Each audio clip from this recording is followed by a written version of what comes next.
차이를 넘어 차별 없는 세상을 위해 장애인식 개선교육 지금 시작합니다. 물에 파란색 물감이 똑똑 떨어지고 있어요. 물에 파장이 있는 파란색 물감처럼 오늘 제 강의가 여러분의 마음속에도 장애에 대한 긍정적인 파장으로 똑똑 떨어지길 기원해 봅니다.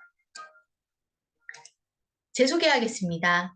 안녕하세요. 김미소입니다. 만나게 되어서 반갑습니다. 박수로 환영해 주세요. 자, 우리 오늘 차이를 넘어 차별 없는 세상을 위해라는 이야기를 풀어볼 건데 네 가지 챕터로 살펴보도록 하겠습니다. 첫 번째로 사람은 자세히 보아야 예쁘다. 우리가 너무 겉모습에만 치중을 해서 사람을 판단하죠. 그 이야기에 대해서 이야기해 볼 거고요. 두 번째로는 장애인의 정의에 대해서 배워보도록 하겠습니다. 세 번째로는 이야기를 통해서 내 안에 잠자고 있던 장애 감수성을 깨워보도록 하겠습니다. 그리고 네 번째, 마지막으로는 유니버셜 디자인을 통해서 더불어 사는 우리에 대해 이야기하도록 하겠습니다. 자, 첫 번째입니다. 사람은 자세히 보아야 예쁘다. 이야기 시작합니다. 자, 우리가 사람을 판단할 때 어느 감각기관을 가장 많이 사용하고 있을까요? 여러분이 저 김미소라는 사람을 보았을 때 우리 몸에 있는 오감각 중에 어떤 감각기관을 가장 많이 사용하고 계신가요?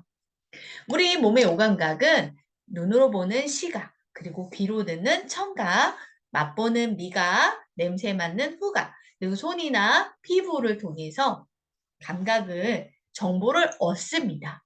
그런데 우리가 사람을 판단할 때는 가장 많이 사용하는 감각기관, 바로 어디요? 네, 맞습니다. 청각도 물론 사용하지만 바로 이 시각입니다. 여기 법정이에요. 법정에서 어떤 범인을 색출하고 어떤 사건을 판결을 할 때 누군가가 나타나서 이야기합니다. 내 눈으로 똑똑히 봤어요. 그거 증거로 채택되나요? 네, 맞습니다. 증인 혹은 목격자라는 명칭이 있잖아요. 그쵸? 예, 당연히 증거로 채택이 됩니다. 우리의 눈으로 봤다는 거. 누군가가 어떤 사람이 그걸 봤대요. 굉장히 명확한 증거입니다. 그렇기 때문에 증거로 채택이 되는 건데, 이 그림 한번 보실래요? 인터넷에서 떠돌고 있어서 한 번쯤은 보신 경험이 있으실 거라고 생각이 되는데요. 바로 오리 금방 보이시죠? 또 하나가 보일 겁니다. 아, 예. 수근수근 되시는 분 계시네요. 맞습니다. 토끼입니다.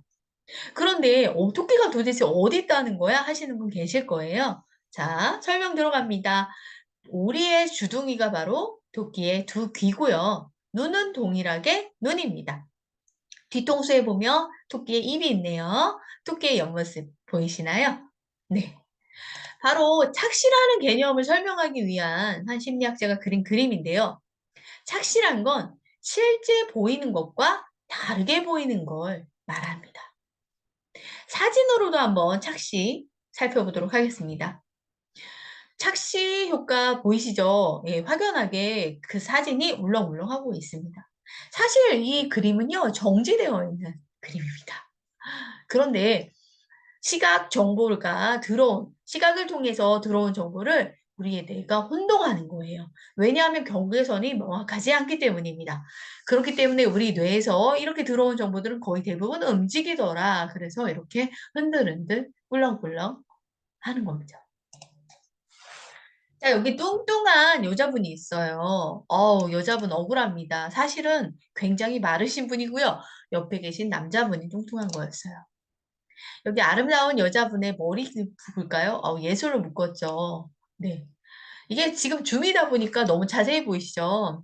네, 빔으로 하면 끝내주게 속일 수 있는 그림들인데, 네, 이렇게 너무 확연하게 드러나네요. 맞습니다. 흑인 남성이에요. 선글라스 끼고 머리 묶고 하얀색 티셔츠로 지나가는 찰나에 사진에 찍히다 보니 이렇게 그 여성분의 머리카락을 보였던 거죠. 우리 휴대폰을 이용해서 원급목과 착시효과를 이용해서 이런 사진 얼마든지 찍을 수 있습니다. 사람은 이처럼 자세히 보아야 예쁜지 아닌지를 알 수 있어요. 우리 외관으로만, 눈으로 보이는 현상으로만 너무 그 사람을 빠르게 판단하진 않았으면 좋겠습니다. 여기 예쁘게 춤을 추고 있는 여자 친구가 보이는데 이 친구의 깜찍발랄한 춤보다는 우리 눈은 여자아이의 다리에 먼저 눈이 가죠. 네. 하지만 이렇게 외관적인 모습만 살펴본다면 이 사람이 갖고 있는 내면의 아름다움과 이 사람이 나하고 맞는 성향의 친구가 될 수 있는지 아닌지를 빠르게 판단하는 것만으론 판단하기가 쉽지 않다는 거 기억하시면서 우리 눈으로만 판단하지 않기로 약속해요. 자, 두 번째로 장애의 정의에 대해서 살펴보도록 하겠습니다. 자, 먼저 질문 드리겠는데요. 장애인의 반대말 뭘까요? 네, 맞습니다. 비장애인입니다. 장애인의 정의를 살펴보면 신체적, 정신적 장애로 오랫동안 또는 일상생활이나 사회생활에서 상당한 제약을 받는 자라고 나와 있습니다. 2020년 기준 한국 총인구의 5%, 약 264만 명이 장애인입니다. 여러분도 혹시 깁스 해보셨나요? 팔이나 다리에 해보신 적 있으신 분 손 들어보실까요? 네, 감사합니다. 혹은 병원에 가서 수액 맞아보신 분 손 들어주시겠어요? 네, 감사합니다. 꽤 많네요. 네, 그때 우린 이 용어대로 보면 신체적으로 불편했고요. 정신적으로 불편했습니다. 일상생활할 때 불편했고요. 사회생활하는데 상당한 제약 분명히 받았습니다. 그런데 우리 그때 장애인으로 분류가 되거나 누군가가 나를 장애인이라고 부르던가요? 아니었습니다. 왜 아니었을까요? 용어적으로 보았을 때 우린 분명 장애인에 해당되는 것 같은데 우린 장애인이 아니었습니다. 왜일까요? 네, 맞습니다. 오랫동안에 해당되지 않기 때문입니다. 우리는요, 분명히 아팠고 다쳤을 땐 낫습니다. 하지만 장애라는 개념은 병처럼, 질병처럼 낫는 개념이 아닙니다. 우리나라의 장애인의 경우에는 장애를 판정이 받게 되면 반영구적으로 돌아가시기 전까지 거의 장애인으로 남는 경우가 대부분입니다. 자, 90.5%라는 숫자가 있습니다. 이 숫자의 의미는 무엇일까요? 우리나라 장애인이 264만 명이라고 했는데 숫자가 너무 커요. 어렵습니다. 우리나라에 살고 있는 장애인을 그냥 10명이라고 가정을 하는 거죠. 264만 명을 10명으로. 그렇게 분류를 했을 때 한 명만이 태어났을 때부터 장애인에 해당되고요. 대부분 9명은 사고라든가 질병에 의해서 장애인이 되었다는 거죠. 특히 사고의 경우 사고 전날 혹은 사고가 나기 5초 전에도 내가 장애인이 될 거라는 생각을 전혀 하지 못한다는 거죠. 그것처럼 우리도 장애는 나랑 아무 관련이 없을 거야라고 생각하고 사는 분들이 대부분입니다. 그렇기 때문에 장애인에 대한 인식이라든가 그분의 인권이라든가 이런 부분들을 간과하는 경우가 많죠. 질문 드리겠습니다. 우리는 장애인하고 아무 관련이 없나요? 네, 지금 열심히 들으셨으니까 네, 있다고 이렇게 잘 말씀해 주시네요.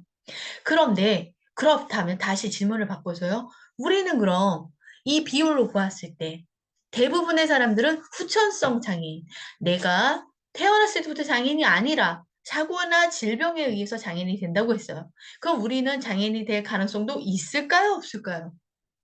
네, 있습니다. 그런 면에서 보면 우린 예비 장애인이라고 볼 수 있겠죠. 우리나라 장애의 유형을 한번 살펴보도록 하겠습니다. 크게는 신체적 장애와 정신적 장애로 나눕니다. 신체적 장애는 외부 기능 장애와 내부 기능 장애로 나뉘는데요. 외부 기능 장애는 겉으로 보았을 때 불편함이 보이는 장애들을 말합니다. 지체 장애, 네. 팔이나 다리가 손실되신 분들을 말하죠. 청각 장애 잘 안 들으시는 분, 뇌병변 장애, 예, 잘 알고 있을 거예요. 막 흔들린다던가, 말 발음 잘 못하시는 분들, 언어 장애, 네, 말을 못 하시는 분, 시각장애, 눈이 안 보이시는 분, 안면장애, 얼굴에 커다란 뭐 흉터나 화상 같은 것들이 있어서 얼굴을 드러내는 게 좀 불편함을 느끼시는 분들, 그런 부분의 경우에 안면장애라고 판정이 되기도 합니다. 내부기관장애 한번 살펴볼까요? 신장장애, 예, 신장 아시죠? 콩팥, 호흡기장애, 예, 호흡기계, 심장장애, 장루요르장애라고 해서 선생님도 혹시 치질 수술 들어보셨을까요? 네. 그거는 또 이제 치료하면 낫는 거지만 장루나 요로장애는 이렇게 소변 주머니나 네, 대변 주머니를 설치하실 분들 말씀을 드리고요. 간장애, 내전증 장애. 네, 다 아시겠죠? 네. 이런 장애들이 있습니다. 정신적 장애로는 지적 장애, 네. 그리고 자폐성 장애, 정신장애가 있습니다.